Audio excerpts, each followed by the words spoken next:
کہ انہوں نے وال اسٹریٹ جرنل کے اندر آرٹیکل لکھا تھا، اس میں یہ کہا تھا کہ چین اس وقت پیپلز لبریشن آرمی کے فوجیوں پر اس نے یہ ٹیسٹنگ کا عمل شروع کر دیا۔ اب یہاں پہ میں آپ کو بتاؤں کہ امریکہ جس ٹیکنالوجی پر کام کر رہا تھا وہ ہے آئرن مین کی ٹیکنالوجی، یعنی کہ ایک ایسا بندہ جس کے اوپر ایک ایسا لباس،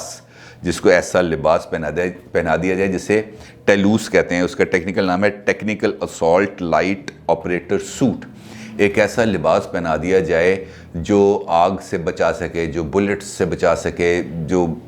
مطلب بندہ کود پڑے جہاں پہ یہ لیکن اس کو کوئی نقصان نہ پہنچے، جبکہ چائنیز ٹیکنالوجی سپر سولجر کے لیے اس سے زیادہ مختلف ہے۔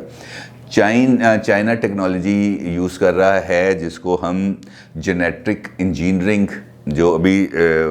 ایک ٹیکنیک آئی ہے اس کا نام ہے CRISPR۔ اس ٹیکنالوجی کے ذریعے عمل کرتے ہوئے بائیولوجیکل چینجز لانا چاہ رہا ہے انسان کے اندر۔ یہ بالکل ویسے ہی اگر آپ نے کیپٹن امریکہ مووی دیکھی ہو تو آپ کو یاد ہوگا کہ کس طریقے سے ایک لاغر اور کمزور شخص کو ایک مختلف طرح کے انجیکشنز اور وہ لگا کر اس کو بالکل کیپٹن امریکہ کی شکل دے دی گئی، ایک ایسا طاقتور شخص جو ہر ایک حالات کا سامنا کر سکتا ہے۔ اور اسی ٹیکنالوجی کو بائیولوجیکل چینجز کا نام دیتے ہیں، جس میں جینیٹکلی بندے کے اندر اس قسم کی تبدیلیاں لائی جا سکتی ہیں جس سے وہ ہر قسم کی صورتحال کا سامنا کر سکتا ہے۔ اور اس کا ایک تجربہ چائنا کے اندر ہو بھی چکا ہے، جہاں پر ایک ڈاکٹر ہیں جن کا سائنسدان ہیں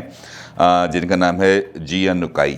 انہوں نے 2018 کے اندر ایک اعلان کیا تھا کہ انہوں نے ماں کے پیٹ میں موجود 2 جڑواں بچوں کے DNA تبدیل کر کے ان کو ممکنہ طور پر HIV یعنی ایڈز سے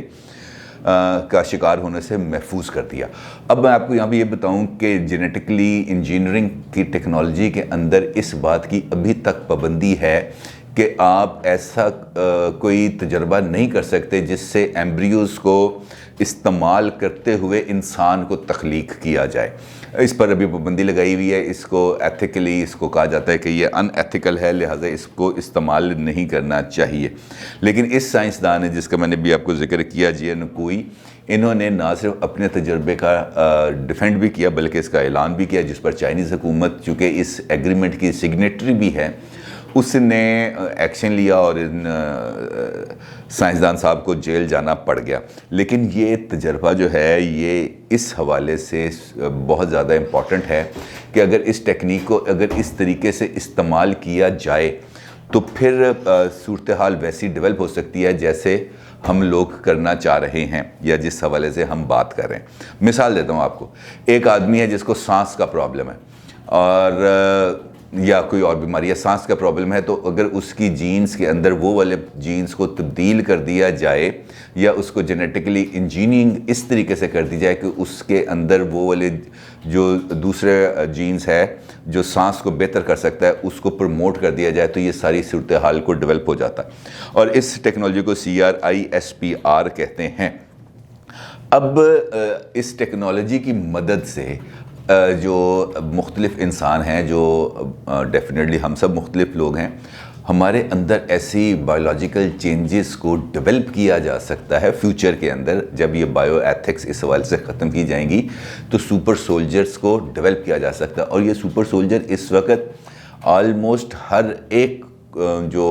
ترقی یافتہ ملک ہے اس کی یہ خواہش ہے کہ ایک ایسی چیز اس کے پاس ہو جس کے ذریعے وہ لوگوں کو حیران کر دے۔ اب یہاں پر لڑائی ہوتی ہے ٹیکنالوجی کی، امریکن ٹیکنالوجی اور چائنیز ٹیکنالوجی۔ ان ٹیکنالوجیز کی لڑائی کے اندر جو بھی جیتے گا، لیکن ایک بات طے ہے کہ اس کے ان تجربات کے نتیجے کے اندر اگر اس میں انسانیت کی فلاح، انسانیت کی بقا اور بہتری مقصود ہے تو ڈیفینیٹلی اس کے اندر آسانیاں بھی پیدا ہوں گی۔ لیکن اگر اس کا مقصد صرف اور صرف تخریب ہے تو میرا نہیں خیال کہ ایسے کسی تجربے کی حمایت کی جانی چاہیے، کیونکہ انسان جو بھی جتنی مرضی ترقی کر لے اس کے اندر اچھائی، برائی، شر اور خیر دونوں پہلو موجود ہوتے ہیں، اور خیر کا استعمال کرنے والے جہاں پہ موجود ہیں تو وہاں پہ شر پھیلانے والے بھی بہت زیادہ موجود ہوتے ہیں۔ تو ان ساری چیزوں کو ذرا تھوڑا سا ٹھنڈے دل سے اور ٹیکنالوجی کے حوالے سے سمجھ کر اگر ہم اس کو ڈائجسٹ کریں اور اس کو آگے لے کے جانے کی کوشش کریں تو بہتر ہے۔ جہاں تک سپر سولجرز کی بات ہے تو ہمارے پاس اس وقت جو پاکستان کے اندر ہمارے جو سپر سولجرز ہیں وہ اس وقت سب سے زیادہ اہم بھی ہیں اور سب سے زیادہ معتبر بھی ہیں، جو سیاچن جیسے گلیشیئر کے اوپر جا کے -60 ڈگری کے اوپر بیٹھ کے وطن کے دفاع کا فریضہ انجام دے رہے ہیں، جو علی صد پارہ کی تلاش کے لیے -68 ڈگری سیلسیس کے اوپر بھی جا رہے ہیں اور جا کے اس کو علی صد پارہ کی کو ریسکیو آپریشن کو جاری رکھے ہوئے ہیں، جو کنٹرول لائن کے اوپر اس شدید ٹھنڈ اور برف باری کے اندر بھی اپنے دشمن کی آنکھوں میں آنکھیں ڈال کے بیٹھے ہیں، وہ یقینی طور پر سپر سولجرز ہی ہیں، بلکہ شاید سپر سولجرز سے بھی زیادہ ہیں، کیونکہ ان کے اندر اللہ تعالیٰ نے یہ خصوصیت اپنی قوت ایمانی کے ذریعے داخل کی ہے، لہٰذا اس کو کوئی ہرا نہیں سکتا، نہ ہی اس کو کوئی چیلنج کر سکتا ہے۔ ٹیکنالوجی کسی نہ کسی میدان میں کسی نہ کسی موقع پہ مار کھا سکتی ہے، لیکن قوت ایمانی کو کسی بھی لمحے کسی بھی موقع پر اور کسی بھی طریقے سے ہرایا نہیں جا سکتا۔ یہ ہمارا یقین ہے، بطور مسلمان ہمیں اس بات کا مکمل طور پر اس پر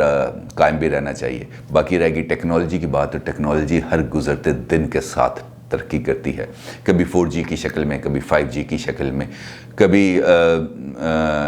ٹرین کی شکل میں اور کبھی بلٹ ٹرین کی شکل میں، کبھی ایک عام سڑک کی شکل میں، کبھی موٹر ویز کی شکل میں، کبھی جہاز کی شکل میں اور کبھی خلائی جہاز کی شکل میں۔ تو یہ ٹیکنالوجی نے آگے بڑھتے رہنا ہے، ٹیکنالوجی نے کا سفر نے رکنا نہیں ہے، لیکن ہمیں انتظار کرنا ہے ایک ایسی ٹیکنالوجیز کا جو لوگوں کے اندر بھی ایک ایسی تبدیلی لا سکے، اور خاص طور پر ہمارے اپنے وطن کے اندر بھی کاش ہم اپنے تمام سیاسی اختلافات، اپنے تمام گروہی اختلافات، لسانی اختلافات، مذہبی اختلافات کو بھول کر ایک قوم بن کر واقعتاً ایک سمت کے اندر چلنا شروع کر دیں۔ کاش ہمیں کوئی ایسا لیڈر مل جائے جو ہمیں انگلی پکڑ کر اس سمت میں چلا دے، کاش ہمیں کوئی ایسا رہنما مل جائے جو ہمارے تعلیمی اداروں کو ایک ریگولر لرننگ انسٹیٹیوشن سے بدل کے ٹیکنالوجیکل ٹریننگ انسٹیٹیوٹس کے اندر تبدیل کر دے، جہاں پر ریسرچ کے لیے لوگوں کو دھکے نہ کھانے پڑیں، جہاں پر جسے ہم کہتے ہیں چوری کی ریسرچ شائع نہ ہوتی ہو، جہاں پر لوگ حقیقی معنوں کے اندر ریسرچ کر سکیں، کام کر سکیں، آگے بڑھ سکیں۔ اور یہی راستہ ہے ترقی کا، ٹیکنالوجی کے اندر عبور، ٹیکنالوجی پر فوکس، ٹیکنالوجی کی بہتری، یہی ہے وہ راستہ جہاں پر، اور ٹیکنالوجی کو اپنا کر یہی وہ راستہ ہے جہاں پر پاکستان کی ترقی کا راز مثمر ہے۔ اپنی رائے کا ضرور اظہار کیجیے گا۔ آپ کا بہت شکریہ۔ اللہ حافظ۔